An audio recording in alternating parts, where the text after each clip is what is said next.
식품의 판을 벌리다 방송 시작하겠습니다. 안녕하세요. 오늘 8회 녹음을 맡은 MC 제이미입니다. 안녕하세요. 전 1일 PD를 맡은 로이라고 합니다.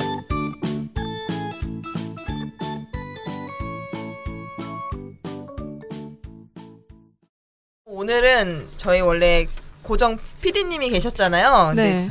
경조사로 인해서 오늘 1일 PD님께서 와주셨어요. 네, 로이. 네. 반갑습니다. 네, 오늘 방송에 앞서서 좀 어떠신가요? 좀 기대. 예전에 패널로 한번 참석을 했었는데 이렇게 PD로 하게 돼서 영광인 것 같습니다. 네, 오늘 방송이 잘 될 것 같나요? 해봐야 알겠죠. 네, 저희 그리고 오늘 게스트분들도 모셨어요. 네, 먼저 저희 오늘 게스트로 나와주신 셀리 씨, 한번 자기소개 간단하게 얘기해 주시겠어요? 네, 안녕하세요. 이번에 게스트로 나오게 된 식품과학부 공학과를 전공한 셀리입니다. 반갑습니다. 네, 반갑습니다. 네, 셀리님 자기소개 하실 때 어느 쪽에 일하시는지도 한번 얘기해 주시면 좋을 것 같은데 어떤 부서에서 일하고 계세요, 지금? 현재 지금 품질관리 부서에서 일을 하고 있습니다. 오늘 고정 패널 소개 좀 해드릴게요. 안녕하세요. 식품영양학과를 전공한 주디입니다. 안녕하세요. 축산식품생명공학을 전공하고 있는 엘리나입니다. 네, 오늘 이름들이 좀 많이 헷갈리실 거예요. 이름들이 자, 다시 셀리, 엘리나, 로이. 자, 다들 잘 기억해 주시고요. 저희가 오늘 먼저 셀리님 인터뷰를 조금 간단하게 좀 해보려고 해요. 저희가 지금까지 품질관리 직무를 하셨던 분들이 좀 많이 오셨었는데 우선 여자분이시기도 하니까 여자분은 저희 따로 이제 품질관리 쪽 하셨던 분은 없으셨었거든요. 그래서 조금 간단하게 어떤 회사인지 이제 어떤 제품들을 보통 담당하는지 좀 얘기해 주시면 좋을 것 같거든요. 제가 6년차 지금 품질관리 일을 경험하고 있고요. 네네. 맡은 직무는 품질관리인데 이제 정확하게 얘기하자면 이제 수산물 쪽을 하고 있어서 과자랑 이제 김이랑 지금 담당을 하고 있습니다. 그래서 이제 그런 품질관리 기초적인 공장에서 품질관리뿐만이 아니라 OEM사 이제 오디트나 이런 협력업체 오디트 관련해서 일을 하고 있고요. 표시 법규라든지 아니면 해썹 아니고 실제로 저희 오디트가 사실 많은 편이라서 여러 오디트를 담당을 하고 있다고 보시면 될 것 같습니다. 근데 지금 셀리 씨가 생각보다 되게 나이가 어려 보이신데 나이는 어떻게 되세요? 현재 28입니다. 근데 6년 차신 거예요, 벌써? 네. 와. 벌써 이렇게 잔뼈가 돌고. 근데 6년이나 품질 관리를 그래도 하시는데 그러면 졸업하고 바로 취업하신 건가요? 네, 맞습니다. 그래요? 네네. 저희 그럼 좀 간단하게 조금 더 얘기 좀 해볼게요. 저희가 항상 지금까지 이제 인터뷰를 했을 때 너무 중구난방이 됐다라는 얘기가 많아서 저희가 지금 한번 간단하게 질문들 좀 뽑아왔어요. 그래서 우선 대학 생활이랑 뭐 취업 준비는 어떻게 했는지 뭐 직장 생활 쪽으로 이제 좀 나눠서 저희가 한번 얘기를 좀 나눠보려고 해요. 식품 전공을 선택하게 된 이유가 있나요? 또 좀 어떻게 해서 식품 전공을 좀 하게 되셨는지. 일단은 식품이라는 게 제가 먹는 걸 되게 많이 좋아했었던 것 중에 하나였고 먹다 보면 이제 사람이 건강해지게 먹는 사람도 있고 아니면은 뭐 자기가 추구하는 바가 각자 다르잖아요. 그러다 보니까 우리 생활에 이제 꼭 필요한 이 의식주 중 하나이기 때문에 이제 미래지향적으로 식품은 절대 망하지 않을 것 같다라는 생각을 하게 됐고 이제 아무래도 제가 먹는 걸 좋아하다 보니까 더 깊숙이 파고 들 수 있을 것 같아서 그래서 식품을 전공하게 되었습니다. 조금 학교 전공 때도 혹시 어려움은 없으셨나요? 내가 괜히 이 전공 선택했다라는 이런 거는 따로 안 되셨었어요? 일단은 대학 생활을 하면서는 이제 식품이라는 거를 접하게 되는데 사실 식품화학이라던가 공학이라던가 이런 게 보면 너무 어렵잖아요. 그죠.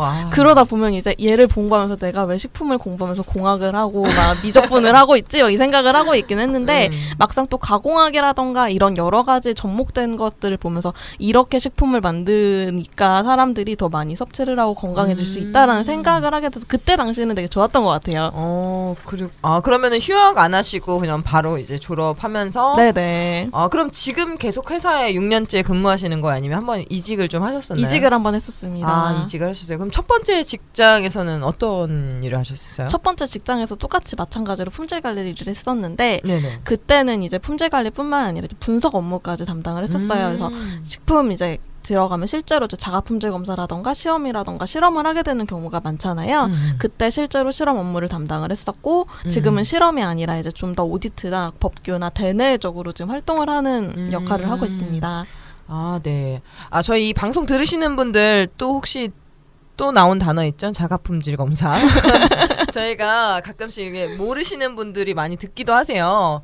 그래서 자가품질 검사가 뭔지 전에도 한번 얘기해 드렸었는데 제품에 대해서 이제 정기적으로 분석하는 걸 말하고 이제 나라에서 조금 인증받은 기관에 한해서 이제 검사를 하고 그 데이터를 이제 사용하기도 하죠. 그죠? 네, 맞습니다. 네. 저희 그리고 저희 한 분 더 소개 안 드렸었는데요. 저희 지금 나무님도 같이 계세요. 그래서 갑자기 나무님 보이스가 나오셔도 여러분들 놀라지 않으시길 바랍니다. 한번 인사만 간단하게 해주세요. 네. 안녕하세요, 나무입니다. 나무님 목소리가 항상 이렇게 초반에 살짝 떨려요. 떨리고 있고 그 다음부터 이제 말 굉장히 잘하시니까 네 가끔씩 이렇게 제가 모르는 부분도 이제 나무님께 SOS를 좀 할 테니까 나무님도 이제 얘기해 주시면 좋아요. 예? 그리고 그러면은 학교 생활하면서 취직 준비를 좀 어떻게 좀 하셨었어요? 사실 취직이라는 게 막막하기는 하잖아요. 그러다 보니까 이제 보통 방학 때라던가 이제 그럴 때를 이제 이용을 해서 제가 주로 취직 준비를 했던 것 같고요. 예전에 학교 다닐 때는 이제 실험실에 있었어요. 그래서 실험실에 있으면서 이제 학교 선배님들이나 이제 교수님들이랑 직접적으로 연계를 하면서 프로젝트 같은 여러 가지 그런 거에 참여를 했었고요. 학부만 네. 하셨는데도 실험실 생활을 하셨던 네, 거예요? 학부 시절 때 이제 실험실 소속생으로 이제 있으면서 이제 각각 세미나라던가 아니면은 뭐 프로젝트 같은 걸 참여를 하면서 연구원이 어떤 거다라는 식의 대충 그런 식의 생활은 한번 경험을 했었고 방학 동안은 이제 그런 실험실 생활이 아닌 이제 학과가 아닌 대외적으로 이제 할 수 있는 뭐 봉사활동이라던가 아니면 스스로 할 수 있는 뭐 예를 들어 요즘은 알바 생활 같은 경우도 거의 취직과 연계된 알바 생활을 되게 많이 하잖아요.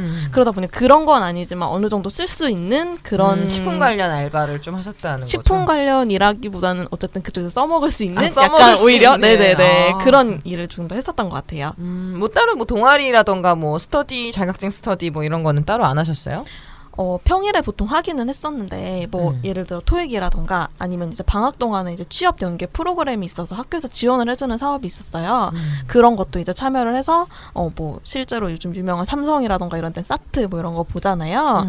그런 식의 공부도 했었던 것 같아요. 인적성 공부가 제일 힘들죠. 그쵸? 네, 맞아요. 근데 만약에 이렇게 하시는 일이 많았으면은 관련돼서는 막 도움 같은 거 많이 받으셨을 텐데 그런 부분은 만약에 학부생들은 어떻게 접근할 수 있을까요? 이런 활동 많이 하고 싶을 것 같은데.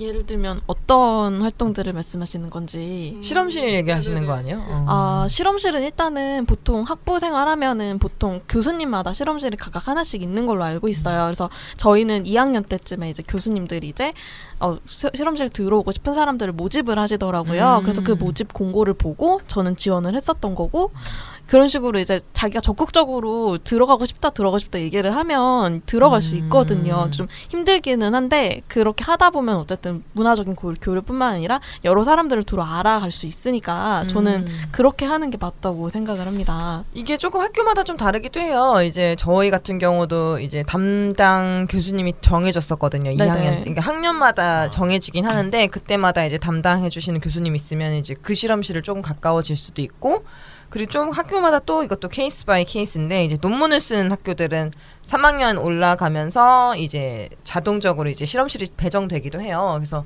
만약에 뭐 졸업 시험 보는 학교도 있겠지만 이제 논문을 써야 된다 그러면은 이제 정해진 실험실에 배당받고 이제 가는 경우가 많기도 하고 그 외에는 솔직히 막 1학년, 2학년 때부터 찾아오시는 분들도 있었어요. 저희도 실험실에 보면은 너무 이른 나이부터 와서 실험실 생활을 하겠다라고 하면은 조금 이제 저는 대학원 생활할 때 조금 만류하긴 했었어요. 그러니까 너무 일찍 실험실을 들어가면 제 개인 그 활동을 좀 많이 해야 되고 좀 이제 파릇파릇 해야 되는 시기에 그렇죠. 조금 많이 찌들기도 하거든요. 그래서 저 같으면 실험실 생활은 3학년 2학기 때나 아니면 이제 4학년 올라갈 때 한두 학기 정도를 하시는 게 좀 좋지 않을까. 이게 실험실에서 많은 일을 학부생 때 하진 않는데 이제 대학원생들 이제 서브를 계속 해줘야 돼요. 뭐 제품들 막 설거지도 해줘야 되고 뭐 계량도 해주고 뭐 제품 만들 때 이렇게 같이 도와주기도 해야 되는데 이게 생각보다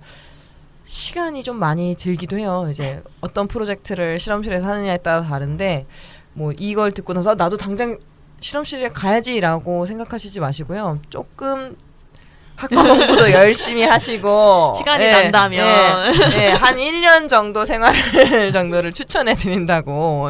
시간보다 정신이 많이 네, 맞아요. 네, 맞습니다. 진짜. 궁금한 게 있는데 네. 실험실에 만약에 들어간다고 하면은 실험실에서 많이 반겨주시는 분위기인지 아니면 좀 덤덤하신 분위기인지 보통 분위기가 궁금해요. 덤덤한 게 맞는 것 같아요. 이게 네.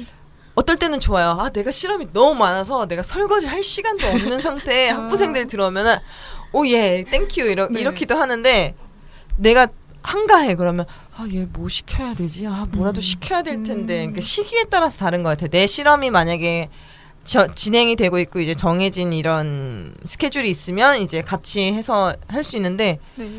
대학원생들도 맨날 실험하는 건 아니거든요. 예를 들면 실험을 설계하는 과정일 때는 이제 계속 막 논문 찾고 서칭만 하고 계속 사전 기술 조사 이런 거 선행 기술 조사 같은 걸 할 때는 조금 아무래도 좀 힘들지 않나. 네, 그럴 오히려, 때는 네네, 네, 맞아요. 신경 써주기가 되게 힘들거든요. 네, 그리고 시험 기간 때 같은 경우 이제 대학원생들도 조금 바빠요. 대학원생들이 시험을 보는 학교도 있지만 대부분 이제 발표 모든 이제 과목들이 대부분 발표 수업이에요. 대학원 수업은. 네. 그러다 보니까 내가 발표할 시기 앞두면 또 학부생을 또 못 챙겨주고 뭐 이런 게 좀 있는 것 같아요. 그래서 내가 내 사수가 누가 되느냐에 네. 따라서도 조금 다르지 않을까. 예. 그리고 또 실험실마다 어느 실험실은 막 프로젝트가 되게 많아요. 막 그러면은 개인 논문을 쓸 시간도 없이 굉장히 바쁘기도 하고 이거는 학교와 실험실마다 조금의 차이는 있는 것 같아요. 예. 예. 그래도 반겨주긴 할 거예요. 반겨주죠. 예, 아무래도. 반겨주긴 해요. 네네. 예, 반겨주긴 하고 다만 이제 대학원생들이 자금이 여유롭지가 않기 때문에 학부생이 들어오면 또 밥도 사줘야 되고 뭐 이런 것 때문에 조금 부담스러워하긴 한다라는 것 요 정도 얘기하도록 할게요. 그러면은 지금 셀리 씨 그러면 혹시 뭐 대학교 때 그럼 실험실에서 어떤 프로젝트 했었어요? 뭐 조금 도움이 되는 일을 좀 하시긴 했나요? 실험실에서? 제가 있던 실험실이 이제 미생물 실험이 아니라 음. 이제 이화학 쪽인 아, 실험이 이화학 되게 실험실이었어요. 많았어요. 그리고 그러다 보니까 이화학적인 건 사실상 회사에서 많이 쓰지는 않다 보니까 오히려 미생물은 이제 회사에 나와 보면 이제 할 수 있는 이제 대부분 쓰시다 보니까 그런 교육들이 많아요. 그래서 그건 미생물은 가서 바로 바로 배워서 진행을 할 수 있지만 이화학 쪽은 사실 다루기가 어렵기 때문에 그게 좀 더 좋은 포인트가 되었던 것 같기도 하고요. 뭐 LCPS나 뭐 이런 것도 학부 때 그럼 네, 하셨어요? 그런 것도 있었고 이제 아무래도 이게 사실 제가 말을 하면 이걸 듣는 분들이 아실 수도 있어서 제가 지금 말씀을 못 드리는데 저희 쪽 실험실이 사실 압출 성형 쪽이었거든요. 그러다 보니까 압출 성형을 하는 기기가 전국에 몇 대가 없대요, 한국에. 그래서 그런 기기들을 경험을 하고 실제로 돌려보는 것도 보면서 이제 과자가 어떻게 생산되는지 뭐 이게 접목이 어딘가에 되는지 그런 식의 접근이 있었기 때문에 사실상 다른 학부생들보다는 좀 메리트가 컸던 것 같아요. 맞아요. 이 네. 실험실마다 이제 장비를 보유하고 있는 거에 따라서 맞아요, 네네. 네, 조금 저 실험실 되게 좋은 실험실 막 이런 게 조금 생기거든요.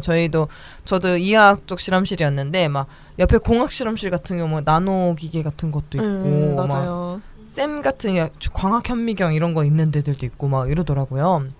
그래서 이게 아무래도 실험실을 선택할 때 그런 것도 좀 보고 선택하면 되게 좋지 않을까 싶기도 해요. 저희가 예전에 대학원 얘기를 잠깐 하기로 했었는데 이게 내가 하고자 하는 길에 가는 방향이랑 무언가 하나라도 털끝이라도 조금 겹치는 게 좀 있어야 나중에 자소서를 통해서 좀 풀어내기가 좀 쉬우니까 그런 것도. 그리고 미생물 실험은 제 생각에는 되도록 배울 수 있는 실험실을 가는 게 좀 좋긴 한 것 같아요. 미생물 실험실을 그래도 할 수 있는 실험실 뭐 공통 실험실도 있겠지만 아무래도 지금 미생물 같은 경우 좀 공통되는 게 많다 보니까 어느 회사를 가도 이제 좀 써먹을 수가 있어서 그렇지 않나 싶습니다. 그럼 취업 준비 기간은 한 어느 정도 되셨었어요? 저는 거의 취업 준비를 한 바로 졸업하자마자 한 달, 2달 만에 취직을 했던 것 같아요. 근데 제가 맨 처음에 이제 4학년 때부터 이제 진행을 했었는데 그 4학년 때는 이제 뭔 모르고 이제 대기업도 써보고 중견기업도 써보고 자소서를 막 쓰잖아요. 근데 그렇게 쓰다 보면 사실 막 광탈이라고 해서 그죠. 보통 다 떨어지잖아요. 그래서 그걸 경험을 하니까 약간 내가 1년 취직을 하고 졸업을 하고 나서 이제 1년 안에는 무조건 취직을 해야 된다는 그런 기간이 있대요. 그래서 1년 후가 지나가면 이제 취직도 잘 안 되고 이래서 점점 막 이렇게 사람이 세뇌가 되고 막 이렇게 된다고 하는데 저는 그게 너무 두려웠던 거예요. 그래서 그러면 차라리 대기업이고 중견기업이고 보다는 일단은 내가 전문적으로 경험을 쌓고 경력을 쌓아서 나중에 추후에 도전을 해보자라는 생각으로 중소기업에 좀 괜찮은 유망 직종에 있는 걸 선택을 했었어요. 그럼 아예 처음부터 중소기업에 입사한 다음에 지금 대기업으로 이직을 하신 거라는 거죠? 그럼 이직은 한 얼마 만에 하신 거예요? 이직은 제가 중소에서 한 3년 정도 일을 하고 바로 이제 대기업에는 이제 경력직으로 가신 거죠? 네네, 맞습니다. 역시 바로 대기업을 가기는 많이 힘든 것 같아요. 제가 생각하기에도 쉽지가 않더라고요. 쉽지가 않고 요즘 같은 경우 특히나 취업 준비하는 사람들 보면은 대부분 1년 이상은 취업 기간이 있더라고요. 그러니까 바로 졸업하고 나서 취업하는 경우는 정말 드물고 정말 열심히 준비했던 사람들 아니면 힘들고 대부분 1년이나 1년 반 정도 좀 걸리시더라고요. 그래서 아무래도 좀 많은 분들이 스트레스 받지 않도록 이렇게 셀리님처럼 차라리 아예 중소기업을 들어갔다가 거기서 경력을 쌓아서 이직을 하는 것도 좀 나름 방법이지 않을까 싶어요. 저 궁금한 게 하나 있는데 혹시 기존 회사에서 경력직으로 인정을 받으려면은 어떤 것들이 있어야 되나요? 어떤 것들이라는 게 뭐 기준을 말씀하시는 건지. 뭐 기한이라던가 아니면 뭐 예를 들면 몇 년 이상 막 이런 식으로. 제가 옮기려고 했었을 때는 일단은 저랑 같은 직무에 있었던 쪽으로 옮기려고 했었기 때문에 보통 경력으로 인정을 받으려면 기본 2년이라고 얘기를 하더라고요. 그래서 2년 이상의 일을 했었고 거기서 담당했던 업무가 어떤 거였으며 뭐 예를 들어서 얘가 실제로 일을 얼마만큼 할 수 있는지 그리고 어떤 자격증이 보유가 되어 있었는지 그래서 우리 회사에 들어오면 어떤 역량을 펼칠 수 있는지 이런 걸 주로 많이 보시더라고요. 그래서 제가 생각하기에는 최소로 한 2년에서 3년 정도는 중소기업에서 근무를 해야 되지 않을까 싶습니다. 어떻게 좀 답변이 되셨어요? 네, 궁금한 게 해결이 된 것 같습니다. 이게 이직할 때 보면은 이게 원하는 게 있어요. 어느 전공 업무자 뭐 몇 년 이상 왜 직급이 거기서 뭐 주임을 원할 수도 있고 대리를 원할 수도 있기 때문에 그거 보면 직급에 따라서 이제 경력 기간이 어느 정도 이상이어야 돼. 이게 또 이직 전문하는 헤드헌팅 기관들이 되게 많아요. 생각보다. 그러니까 헤드헌팅 쪽은 아예 내가 몇 년차 경력을 가지고 있는데 이런 쪽에 다시 취직하고 싶다라고 이제 헤드헌팅을 하면은 헤드헌터한테 얘기하면은 또 이제 오히려 신입으로 가는 것보다 더 기회가 많은 걸로 알고 있어요. 되게 많기도 하고 헤드헌팅 회사도 되게 많아요. 그래서 그래서 그런 거 대신에 경력기술서를 써야 되기 때문에 경력기술서에 써야 되는 내용을 많이 미리 준비를 좀 이직할 땐 좀 해두시는 게 좀 좋지 않을까. 경력기술서에는 뭐 예를 들면 내가 어떤 제품을 만드는데 어떠한 뭐 직무를 했고 어떠한 실험 이런 걸 통해서 뭐 제품이 어떤 성과를 이루었는지 이런 식으로 좀 서술을 하기도 하는데 그런 걸 미리 좀 하면서 내가 이번에 올해 뭐 했고 이런 거를 매년 이제 한 번씩 상기해보는 것도 좀 좋지 않을까. 그러면은 또 좀 질문 좀 더 해볼게요. 이 학부 생활에 들었던 수업 중에 취업하고 나서도 매우 유용했던 과목들이 혹시 있나요? 이 직무에 따라서 약간 다를 것 같기는 한데요. 저는 품질관리 쪽이다 보니까 사실 법 쪽이랑 이제 위생 쪽을 많이 다루게 돼요. 그러다 보니 이제 식품위생학이라고 이제 보통 다 식품을 전공하시는 분들은 하시더라고요. 그래서 식품위생학에 실제로 나오는 거를 그 공장에서 자체 접목을 해서 진행을 해야 되는 부분이 많다 보니 식품위생학이 가장 유용을 했었고요. 뭐 가공학 같은 경우는 그 공장에 가서 어떻게 이게 생산이 되고 결과가 나와서 어떻게 제품이 출하되는지를 볼 수 있어서 저는 가공학도 나쁘지는 않았는데 실제로 접목할 수 있는 건 위생학이라서 위생학을 좀 더 저는 유용한 과목이라고 생각을 했어요. 실험 과목은 또 들으신 거 있으셨어요? 학부 때? 실험 과목도 듣기는 들었는데 그거는 어차피 사실 실험을 잘하든 못하든 그거를 상관없이 회사에 가면은 기계에 따라 다르니까. 네, 기계에 따라 다르기도 하고 이제 그 회사에서 교육을 어차피 보내주게 되어 있어요. 그러다 보니까 그거는 사실 솔직히 뭐 중요하다 생각은 안 했던 것 같아요. 저는 학교 다닐 때 분석 수업 들었었거든요. 분석이라든가 실험 수업 들었을 때 진짜 힘들었거든요. 진짜 뭐 HPLC, LCGC 이런 거 나오면은 진짜 너무 어려운 거예요. 그러니까 예를 들면 뭐 간단한 우리 지난번에 뭐 기사 시험 때 얘기했지만 뭐 간단한 뭐 수분 검사, 회분 검사, 조지방, 조단백 요런 거, 뭐 pH 요런 거는 되게 쉬운 이화학 분석이고 그렇죠. 이제 뭐 HPLC나 이런 조금 미량에 들어있는 소재들을 이제 분석할 때는 이제 장비들이 되게 고가이기도 하고 거기에 있는 이제 메커니즘 뭐 그런 게 되게 어렵거든요. 그래서 그런 거 배울 때 되게 좀 어려웠던 것 같아요. 그러면은 지금 회사에서는 실험 업무도 좀 하실 거 아니에요? 품질 관리 하시면 전혀 안 하세요? 품질 관리 실험 쪽은?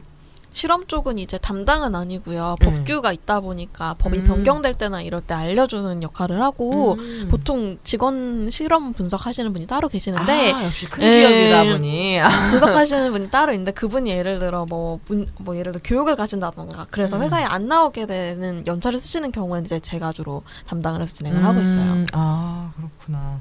지금 그러면 일하시는 곳 공장은 어느 쪽에 있어요? 경기도 뭐 외곽? 네, 경기도 쪽에 있어요. 경기도 외곽이신 거죠? 네네. 지난번에도 저희가 얘기했다시피 식품회사가 서울에 있기는 참 힘들어요. 대부분이 이제 서울, 경기 외곽. 그렇죠. 사람이 접근하기 어려운. 포천, 네, 그렇죠. 성남, 분당, 용인 뭐 이런 식으로 조금 많이 좀 퍼져 있긴 해요. 그러면은 이 품질관리 직무를 그러면 학부생 때 이제 좀 선택하셨을 거 아니에요? 이력서를 쓰실 때. 네. 근데 다른 뭐 연구직이나 뭐 마케팅이나 뭐 분석이나 이런 것도 아니고 품질관리 쪽을 특히나 직무를 선택하신 이유는 있어요? 혹시 직무 선택 이유? 여자분들이 품질관리 가는 경우가 많지가 않거든요. 흔하지는 않죠. 일단은 원래 연구 쪽을 되게 많이 가고 싶어서 사실 실험실도 들어가게 됐었는데 제가 실험실 생활을 한 2년 반 정도를 하다 보니까 이제 연구가 쉽지 않다는 거를 이제 먼저 깨달은 거예요. 딜레마. 네, 막 신제품 개발도 사실 어렵고 이게 신제품 개발이 뭐 맛품질을 해서 뭐 사람들한테 호평을 받고 좋은 성과를 거두더라도 실제적으로는 뭐 아시다시피 기계적인 문제가 있을 수도 있고 뭐 어떤 원가 뭐 이런 문제도 있을 수 있기 때문에 그게 어렵다는 걸 인지를 해서 일단은 품질 관리 쪽을 먼저 해보자. 분석 쪽은 사실 그리고 매번 똑같은 분석을 하게 되면 기계적으로 사람이 일을 하게 되잖아요. 그런 거는 오히려 더 못 견딜 것 같다는 생각에 일단 품질 쪽으로 잡고 그리고 만약에 정말 내가 다시 연구를 하고 싶다면 그걸 발판 삼아서 뭐 연구 개발 쪽을 다시 가야겠다라는 생각을 하고 품질 관리를 들어갔어요. 그럼 지금도 혹시 직무가 되게 적성에 잘 맞으세요? 지금은 좀 약간 딜레마에 빠져있는 상태예요. 네, 맞아요. 어떤 게 특히나 힘든가요, 일하실 때? 일단은 다른 거는 모르겠는데 이제 품질 관리 업무를 하면 오디트가 되게 많이 나오세요. 근데 오디트라는 게 그냥 식품의약품안전처 여기서만 나오면 사실 저희가 오디트에 대해서도 좀 설명해 주세요. 지금 저희 학생들이 지금 눈이 흔들흔들 거리고 있어요. 오디트가 뭐냐면 이제 대내외 수검이라고 해서 식약처뿐만이 아니라 이제 회사 국가에서 인정을 해준 공인기관에서 직접 그 회사에서 만든 제품이 괜찮은지 안 괜찮은지 점검을 오시는 걸 오디트라고 해요. 그래서 보통은 이제 오디트라고 하면은 해썹 이 가장 대표적인 예고 실제로 요즘은 ISO 22000 등 같은 FSC 22000이라던가 뭐 유기농 인증, 뭐 할랄 인증 이런 것까지 다 포함을 해서 인증을 받으려면 그분들이 나오셔야 되거든요. 점검을. 그래서 이게 괜찮은지 안 괜찮은지 이제 확인을 한 다음에 진행을 해서 그 마크를 인증을 부여를 하는 거를 이제 오디트라고 해요. 근데 이 오디트가 한 번 받으면 이제 끝나는 게 아니라 이제 매년 이제 계속 나옵니다. 매년 이제 지속적으로 1년마다 한 번씩 점검을 받게 되는데 그걸 이제 저희가 이제 오디트 대내외 수검을 받는다라고 하고 있고요. 이게 사실은 요즘은 이제 점차 이제 강력하게 법이 변경이 되면서 예전에는 이제 햇썸 나오기 전에 뭐 미리 공지를 줬어요. 우리 이날 나오겠다 이렇게 얘기를 하면 그날까지 이제 더 타이트하게 준비를 관리를 하고 이런 점이 있었는데 요즘은 불시에 되게 많이 나오세요. 소비자들이 이제 아무래도 이제 좀 더 나은 먹거리를 찾다 보니 이제 나라에서도 방침이 변경이 되어서 이제는 아예 알려주지도 않고 나와요. 그래서 막 나오기 전에 30분 전에 막 연락 주고 그래서 나오겠습니다. 저희 지금 가고 있으니까 준비 부탁드립니다라고 해서 나오는 경우도 되게 많고요. 그럼 못 들어오게 조금만 좀 문이 고장났다 뭐 이렇게도 할 수 있나요? 좀 이렇게 좀 시간을 좀 버는 방법 이런 게 있나요? 혹시 뭐 아니면 식사 시간 딱히 그런 거는 없고요. 네, 그냥 전화가 오면 무조건 일단은 응대를 해줘야 되고 접대를 해줘야 되는 상황이기 때문에 그래서 그냥 온다고 하면은 무조건 준비를 해야 되고 아니면 다른 사람이라도 제가 없다면 다른 분들이 대응을 할 수도 있기 때문에 그런 건 절대 맡기는 사실 어렵고요. 요즘 막 마트에서도 이제 업체한테 위탁을 해서 이제 인증을 받게 해요. 근데 그 마트에 인증받은 업체조차도 비고지로 나오고 있어요. 오히려 더 햇섭보다 더 강력하게 나오고 있기 때문에 이게 언제 어떻게 나올지 모르는 그런 게 가장 지금 사실은 힘이 들어서 계획을 잡을 수가 없는 거예요. 긴장을 못 늦추겠네요. 네, 평소에. 아무래도 이제 긴장도 못 늦추게 되고 저번에는 어떤 경우까지 있었냐면 이제 출장을 가려고 나왔어요. 제가 출장 가려고 이제 막 다른 데에 열심히 가고 있었는데 전화가 오신 거예요. 햇섭 나온다고 다시 돌아오라고. 그런 식의 경험도 제가 실제로 해본 적이 있다 보니까 이제 이게 정말 계획을 못 잡겠더라고요. 제가 어떤 계획을 뭐 휴가 계획을 잡기도 애매하고 실제로 약간 그런 부분이 좀 저한테 힘들지 않나 지금은. 그런 거 빼고는 품질 관리가 되게 재미있고 흥미로운 것 중에 하나라고 저는 생각은 해요. 잠시 후 2부에서 계속됩니다.